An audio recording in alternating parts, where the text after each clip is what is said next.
بسم اللہ الرحمن الرحیم۔ السلام علیکم۔ بغیر وضو کے آیت الکرسی، آیت کریمہ، چاروں کل یا دوسرے وظائف پڑھنے والے پہلے حضرت محمد صلی اللہ علیہ وسلم کا یہ فرمان ضرور سن لیں۔ حضور نبی صلی اللہ علیہ وسلم نے بغیر وضو آیت الکرسی یا دوسرے وظائف پڑھنے کے بارے میں کیا حکم فرمایا ہے؟ بسم اللہ الرحمن الرحیم۔ کیا آیت الکرسی، آیت کریمہ اور چاروں کل وضو کیے بغیر پڑھ سکتے ہیں؟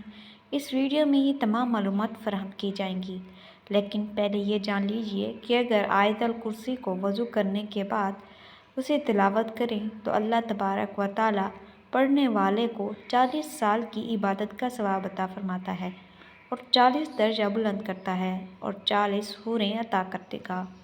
اگر آیت کرسی کو پڑھ کر مرحومین کو ہدیہ کر دیا جائے تو اللہ تعالیٰ فرشتوں کو حکم دیتا ہے کہ اس کے لیے قیامت تک تسبیح کریں۔ 60 انبیاء کا ثواب عطا کرتا ہے اور اس کی قبر میں 40 شمع داخل کرتے ہیں جس کا نور مشرق سے مغرب تک پھیل جاتا ہے۔ اس نور سے اس کی قبر وسیع ہو جاتی ہے۔ سبحان اللہ۔ ایک مرتبہ ایک شخص امیر المومنین حضرت رضی اللہ تعالیٰ عنہ کے پاس آیا اور بتایا کہ اس کے بدن اور مثانے سے پیلا پانی نکلتا ہے، اس کا کوئی علاج ہے؟ امیر المومنین نے فرمایا، بغیر کسی درہم و دینار کے اس کا علاج ہے کہ تم آیت الکرسی کو اپنے بدن پر لکھو، آیت الکرسی سے غسل کرو، آیت الکرسی کو پانی پر دم کر کے پیو اور آیت الکرسی کو اپنے بدن کے پاس رکھو، انشاءاللہ شفا ملے گا۔ حاجات کے لیے 41 مرتبہ آیت الکرسی پڑھو۔ ٹانگوں میں درد کے لیے آیت الکرسی پڑھ کر اپنی ٹانگوں پر مسح کریں، اس سے چلتے وقت درد نہیں ہوگا۔ آنکھوں کی نظر کم نہ ہونے کے لیے 70 مرتبہ آیت الکرسی پڑھیں۔ جس کا پیاس سے ہلاک ہونے کا خوف ہو وہ 67 مرتبہ آیت الکرسی پڑھے۔ دشمن سے امن و سلامتی کے لیے مٹی پر 41 مرتبہ آیت الکرسی پڑھیں اور مٹی دشمن کے سامنے ڈال دیں، اس کے شر سے سلامتی ہوگی۔ مرحوم کی قبر پر 7 مرتبہ آیت الکرسی پڑھیں، اللہ تعالیٰ قبر پر رحمتیں نازل کرے گا۔ جیل سے جلد رہائی کے لیے 1000 مرتبہ آیت الکرسی پڑھیں۔ مریض کی شفا یابی کے لیے 3 دن لگاتار 101 مرتبہ آیت الکرسی پڑھیں۔ سر درد کے لیے 7 مرتبہ آیت الکرسی پڑھیں۔ لوگوں کے دلوں میں اچھی نیت سے محبت پیدا کرنے کے لیے 41 مرتبہ پانی پر آیت الکرسی پڑھ کر دم کریں اور پانی پلا دیں۔ لوگوں میں صلح کرنے کے لیے جامع مسجد کے راستے کی مٹی پر آیت الکرسی پڑھیں اور جن لوگوں کے درمیان صلح کروانی ہو ان کے سامنے پھینک دیں۔ کام میں آسانی پیدا کرنے کے لیے سورۃ الم نشرح اور آیت الکرسی 10 مرتبہ پڑھیں۔ بچوں کو بلاؤں سے سلامتی کے لیے 40 مرتبہ آیت الکرسی پڑھیں اور پھر لکھ کر بچے کے گلے میں ڈال دیں۔ ناظرین، آیت الکرسی پڑھنے کے فضائل تو بہت زیادہ ہیں اور یہاں پر ہم اس کے چند خاص کے ذکر پر ہی اکتفا کرتے ہیں۔ ہر روز صبح شام پڑھنا چور ڈاکو اور آتش زدگی سے تحفظ کا ذریعہ ہے۔ ہر فرض نماز کے بعد اس کا پڑھنا رزق میں فراوانی کا باعث ہے۔ اگر اس کو لکھ کر کھیت میں دفن کر دیا جائے تو وہ چوری اور نقصان سے بچ جائے گا اور اس میں برکت ہوگی۔ ہر روز فرض نماز کے بعد اس کا پڑھنا سانپ، بچھو، جن و انس کے شر سے بچاؤ کا سبب ہے۔ اس کو گھر میں لکھ کر رکھنا چوری سے بچاؤ کا سبب ہے۔ اگر اسے لکھ کر دکان میں رکھا جائے تو اس میں خیر و برکت ہوگی۔ ہر شخص کا سوتے وقت اس کا پڑھنا فالج سے حفاظت کا باعث ہے۔ نبی کریم صلی اللہ علیہ وسلم سے منسوب ایک روایت میں ہے کہ جو شخص فرض نماز کے بعد آیت الکرسی کی تلاوت کرے گا خدا اس پر نگاہ رحمت کرے گا اور آسمان سے ایک فرشتہ بھیجے گا جو اس کی نگہبانی کرے گا۔ دوسری جگہ وارد ہوا ہے کہ جو آیت الکرسی پڑھے گا وہ اس شخص کی طرح ہوگا جس نے پیغمبروں کے ساتھ رہ کر جہاد کیا ہو اور شہید ہوا ہو، موت کے بعد بلا فاصلہ جنت میں جگہ ملے گی۔ اس کے علاوہ فقر و فاقہ دور ہوتا ہے، خدا کی طرف سے امان نامہ ملتا ہے، رزق میں وسعت ہوتی ہے اور خدا اپنے فضل سے اس کے مال میں اضافہ کرتا ہے۔ نبی کریم صلی اللہ علیہ وسلم نے فرمایا، اے علی، آیت الکرسی میں 50 کلمات ہیں اور ہر کلمے میں اللہ عز و جل کی طرف سے 50 برکات ہیں۔ آیت الکرسی کا مقام وہ ہے جو ایک پہاڑ میں چوٹی کا ہوتا ہے۔ امام محمد باقر رضی اللہ تعالیٰ عنہ نے فرمایا، ایک مرتبہ آیت الکرسی پڑھنے والے کی دنیا کی 1000 مصیبتیں اللہ تبارک و تعالیٰ ختم کرتا ہے۔ جس میں کم از کم غریب، غربت اور آخر میں عذاب قبر سے نجات حاصل ہوتی ہے۔ ابی بن کعب رضی اللہ تعالیٰ عنہ بیان کرتے ہیں کہ نبی کریم صلی اللہ علیہ وسلم نے ان سے سوال کیا کہ کتاب اللہ میں سب سے عظیم آیت کون سی ہے؟ تو وہ کہنے لگے، اللہ اور اس کے رسول صلی اللہ علیہ وسلم کو یہ بہتر علم ہے۔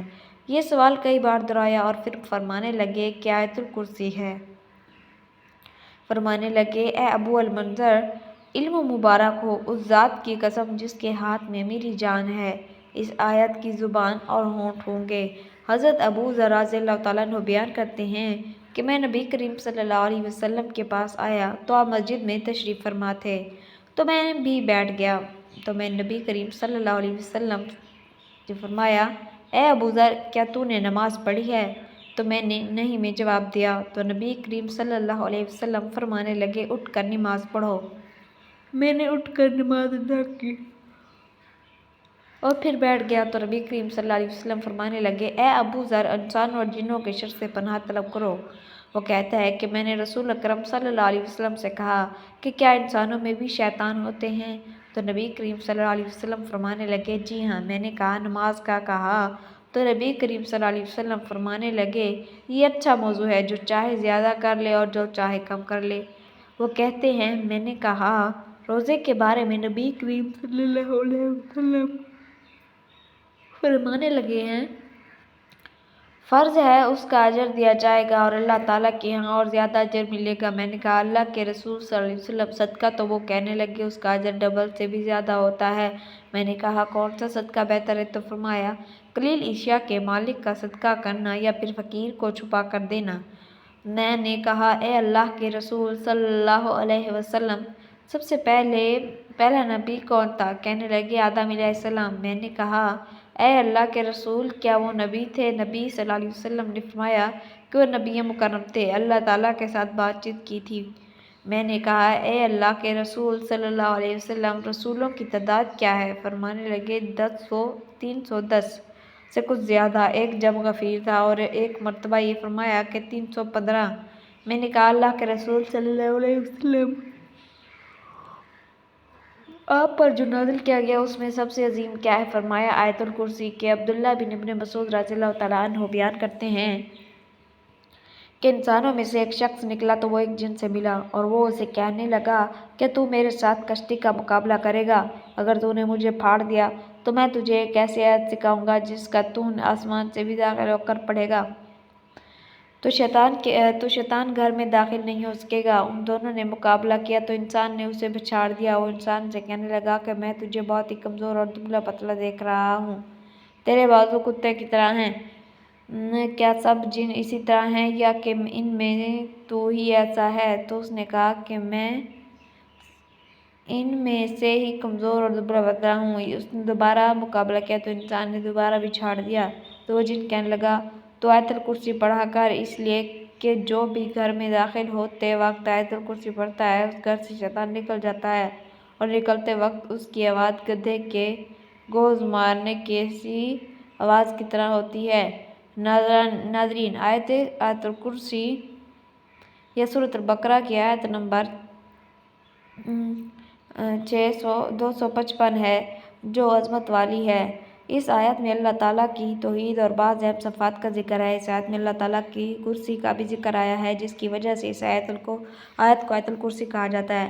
ناظرین، چلیے ایک مرتبہ آیت الکرسی پڑھ لیا جائے تاکہ جن حضرات کو آیت الکرسی کا علم نہ ہو وہ بھی قرآن کریم کی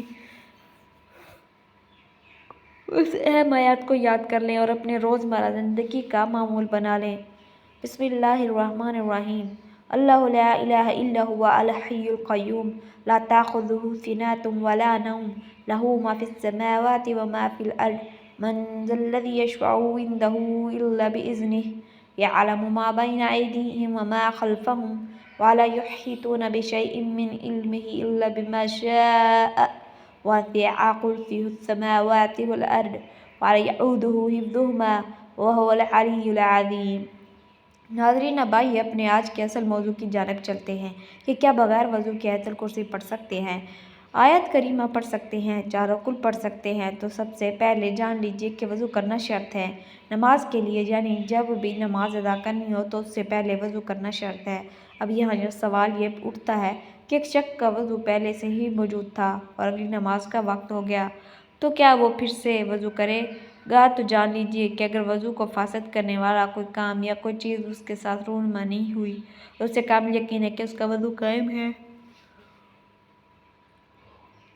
اور اگلی نماز کا وقت شروع ہو گیا ہے تو اس کے لیے وضو کرنے کی ضرورت نہیں ہے۔ لیکن یاد رکھیے کہ قرآن کریم کی تلاوت کرنے کے لیے وضو کرنا شرط نہیں ہے۔ ایک شخص بغیر وضو کے بھی چلتے پھرتے اپنے روزمرہ کے کام کاج کرتے ہوئے قرآن پاک کی تلاوت کر سکتا ہے، لیکن یاد رکھیے کہ قرآن پاک کو چھونے، پکڑنے اور قرآن سے دیکھ کر تلاوت کرنے کے لیے وضو شرط ہے۔ البتہ اگر آپ کو وہ سورت زبانی یاد ہے جو آپ پڑھنا چاہتے ہیں تو پھر ان کو زبانی پڑھنے کے لیے یا تلاوت کرنے کے لیے وضو کرنا شرط نہیں ہے۔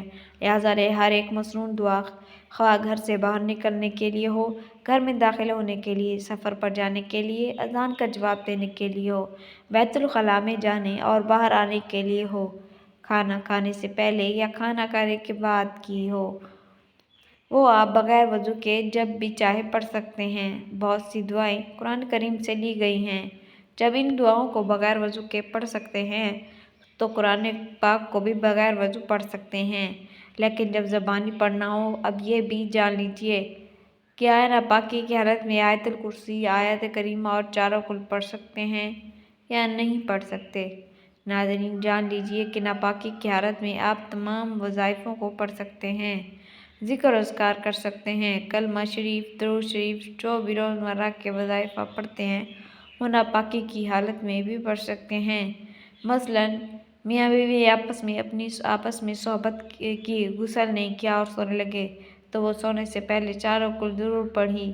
اسی طرح عورت حالت حیض میں ہے اور ذکر و اذکار کرنا چاہتی ہے، مثلاً چاروں کل یا درود پاک یا کوئی دیگر وظائف پڑھنا چاہتی ہے تو بغیر کسی تردد اور پورے اطمینان کے ساتھ کر سکتی ہے۔ اب یہاں جو مسئلہ قابل ذکر ہے، انتہائی غور سے سنیے کہ ناپاکی کی حالت میں عورت اور مرد قرآن کی تلاوت نہیں کر سکتے، لیکن قرآن کی کوئی بھی آیت یا سورت جن کو وہ ذکر و اذکار کے طور پر کرتے ہیں یا وظیفے کے طور پر پڑھتے ہیں، ان کو زبانی پڑھ سکتے ہیں، لیکن قرآن کی کوئی بھی سورت تلاوت کی نیت سے ہرگز نہیں پڑھ سکتی۔ اب یہاں ناپاکی کی کچھ اقسام بھی بیان کرتے چلیں کہ اگر حالت تلاوت میں، حالت حیض یا نفاس میں، یا خواتین کے کپڑے خراب ہیں، بچوں کے پیشاب یا پخانہ کر دینے کی وجہ سے ناپاک ہو جائیں، یا مرد حضرات جو باہر کام کرنے کے لیے گئے ہیں، باڑ کیچڑ یا گٹر کا پانی وغیرہ ان کے کپڑوں پر لگ جاتا ہے تو یہ تمام حالت ناپاکی کی حالتیں ہیں۔ ان تمام حالتوں میں آپ زبان سے ذکر و اذکار اور دیگر مسنون دعائیں روزمرہ کے معاملات میں پڑھی جاتی ہیں، ان کا بے فکری اور بلا تردد پڑھ سکتے ہیں۔ ہرگز کوئی بات نہیں ہے آپ کو لوگ یہ پوچھیں گے کہ اگر ناپاکی کی حالت میں بھی ذکر اذکار کر سکتے ہیں اور بغیر وضو کے بھی ذکر اذکار کر سکتے ہیں تو پھر دونوں میں ہی فرق کیا ہے؟